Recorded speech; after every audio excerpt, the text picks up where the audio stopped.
नमो बार बार हूँ आयो शरण तिहारी प्रभु तार तार तू।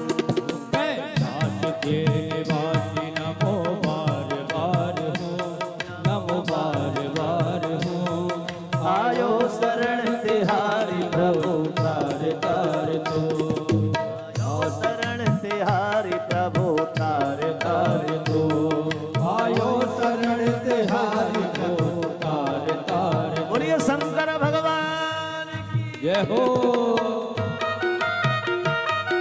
ताली में बहुत कंजूसी कर रही है आप।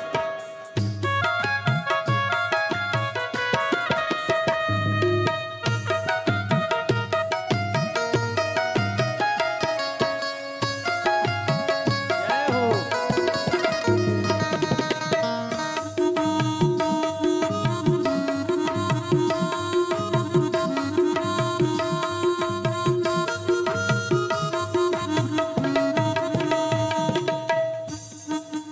बखान क्या करूं मैं लाखों के ढेर का। बखान क्या करूं मैं लाखों के ढेर का। बखान क्या करूं मैं लाखों के ढेर का। बखान क्या करूं मैं लाखों के ढेर का। शिव के भक्तों में है खजाना कुबेर का। शिव की भभूति में है खजाना कुबेर का। है गंगाधार मुक्ताधार ओंकार तू। गंगाधार मुक्ति द्वार ओंकार तू। आयो शरण तिहारी प्रभु तार तार तू। कैलाश के निवासी नमो बार बार हो, नमो बार बार हो आयो शरण तिहारी बोल तार तार तो।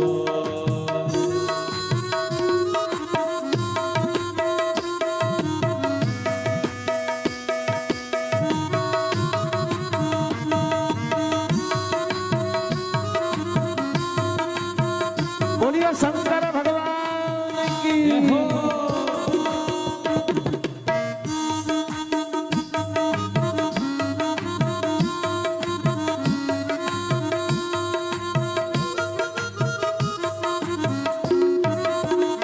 आज भगवान भूत भावन भूतेश्वर भगवान ने कहा कि मुझे तो कैलाश पर रहना है, इसलिए मैं चला कैलाश।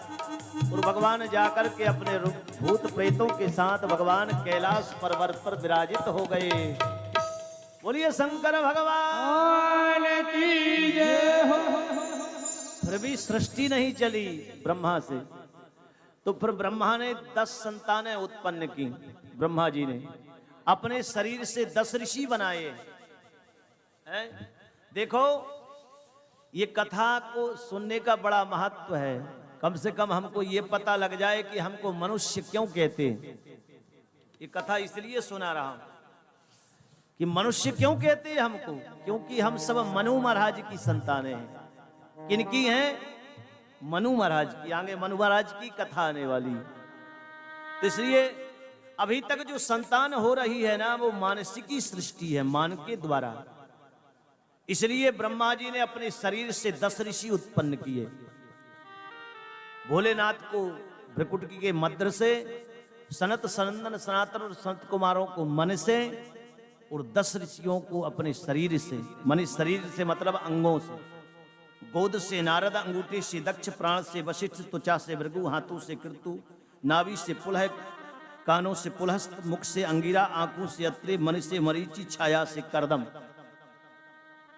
ये 6 ऋषियों जो है 9 ऋषियों को भगवान ने उत्पन्न किया है। बहुत आनंद के साथ ये ऋषि उत्पन्न किए हैं। और फिर भी सृष्टि नहीं चली। इन सबसे कहा कि तप करो और सृष्टि उत्पन्न करो कमल पर।